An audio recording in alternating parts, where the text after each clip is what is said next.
What's the image coming to your mind when you hear India? Taj Mahal, India Gate, or the wonderful cities of Mumbai and Delhi? But these do not make the whole of India. There are many things within the country which defines India as well as its uniqueness in the world we live in. In today's video, I'm going to share with you some of the things that India is known for. And these are the kind of things that are truly unique in India and to her people. Number 1. Identity cards for cows. In India, you can see cows everywhere. That's not just because they're protected species, but they are a sacred animal to the major religions in India, i.e. Hindus, Buddhists, Jains, Sikhs, etc.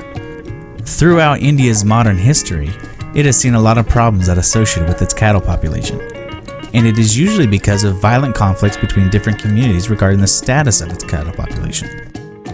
In 2015, a government committee had recommended a unique identification number, a UID, for cows to prevent cattle trafficking following a Supreme Court direction that heard a plea to stop cattle smuggling.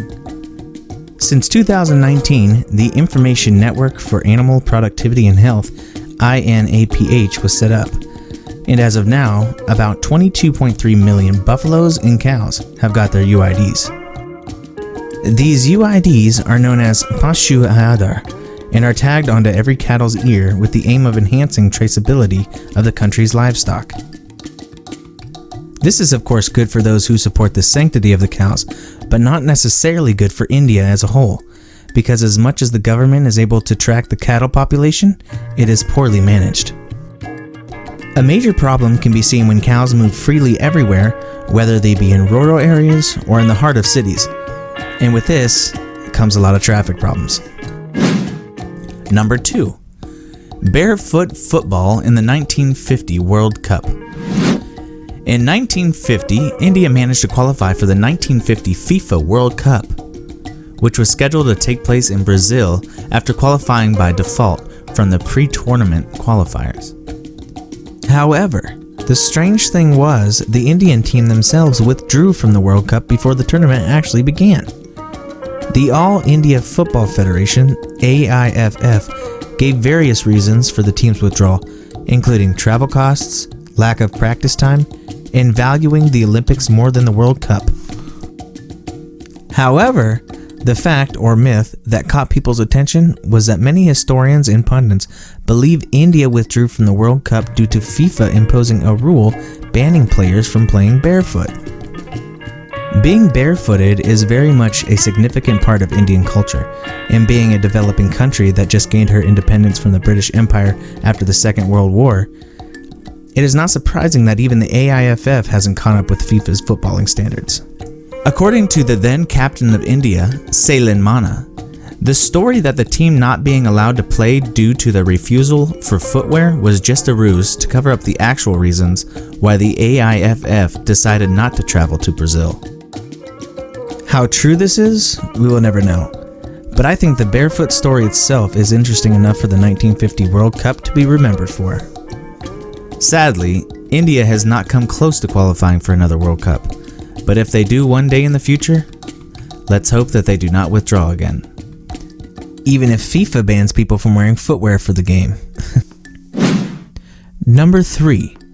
India's love for gold. It is said that there is at least 20 metric tons of gold stashed away in India's households and temples. Researchers say that there is probably more gold in India than there is in the US combined. Gold is very much part of Indian culture, as Indian culture is very much based on the practice of having lots and lots of gold. This is especially true when it comes to Indian weddings. I mean, have you seen Indian weddings? Ladies are covered with enough gold that they could survive a nuclear explosion. Economically, gold also acts as a kind of informal insurance mechanism in India. This very strong informal system of exchange works in a way where gold can be rapidly turned into cash, especially in times of emergency. People from other cultures often associate Indian culture with spices in their curry dishes. But what they do not know is the amount of gold that they hoard can overpower all scent produced by whatever spices they put in their food. To explain India's love for gold, we need only visit the Golden Temple, known as Darbar Sahib, located in the city of Amritsar, Punjab, India, where the whole temple complex is covered in gold. Number 4. The English language. The introduction of the English language in India is always thought of being forced by the British since the 1800s after Lord Macaulay's Minute in 1835. He played a major role in the introduction of English and Western concepts to education in India and supported the replacement of the Persian language by English as the official language in the country. This led to the use of English as the medium of instruction in all schools and the training of English-speaking Indian teachers. This is proven to have a great effect on modern-day India, since English is today regarded as an official language in India, and is still taught and used in schools as a medium of instruction and communication from the lowest level of education to the highest within the country. Quick fact: as a country with no recognized national language, English has, arguably, the same status as Hindi, India cultural language. With one of the largest populations in the world, i.e. 1.3 billion, India has in fact also contributed to the English language's status as a lingua franca of the world. Number 5. High salary for policemen with mustaches. It may sound strange to people outside of India, but apparently mustaches pay in India. Like all practices in whatever culture, no one actually knows where this practice comes from. But it is commonly accepted in India police culture that bosses believe that large mustaches make men command more respect. It is like as if those mustaches emanate an unseen aura that is felt by everyone around them. Ooh. Unlike Western culture, mustaches are just fashion or a symbol of status. But in India, it apparently makes you look more like a badass than anything else. And because of such badassery, policemen with well-kept mustaches are paid more than those who struggle to grow even a goatee.